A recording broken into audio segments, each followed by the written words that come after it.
صحیح بخاری حدیث نمبر 5۔ حضرت محمد مصطفیٰ صلی اللہ علیہ وآلہ وسلم نزول قرآن کے وقت بہت سختی محسوس فرمایا کرتے تھے، اور اس کی علامتوں میں سے ایک یہ تھی کہ یاد کرنے کے لیے آپ اپنے ہونٹوں کو ہلاتے تھے۔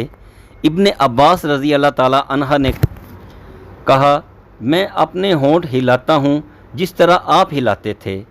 سعید کہتے ہیں، میں بھی اپنے ہونٹ ہلاتا ہوں جس طرح ابن عباس رضی اللہ تعالیٰ عنہ کو میں نے ہلاتے دیکھا۔ پھر انہوں نے اپنے ہونٹ ہلائے۔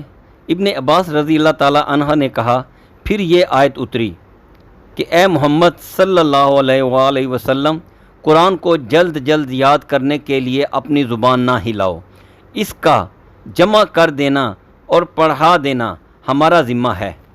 ابن عباس رضی اللہ تعالیٰ عنہ کہتے ہیں، یعنی قرآن آپ صلی اللہ علیہ وآلہ وسلم کے دل میں جما دینا اور پڑھا دینا ہمارا ذمہ ہے۔ پھر جب ہم پڑھ چکیں تو اس پڑھے ہوئے کی اتباع کرو۔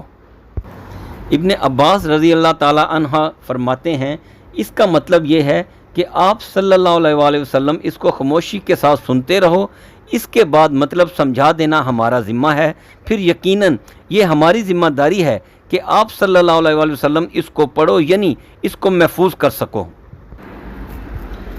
چنانچہ اس کے بعد آپ صلی اللہ علیہ وآلہ وسلم کے پاس حضرت جبرائیل علیہ السلام وحی لے کر آتے تو آپ صلی اللہ علیہ وآلہ وسلم توجہ سے سنتے۔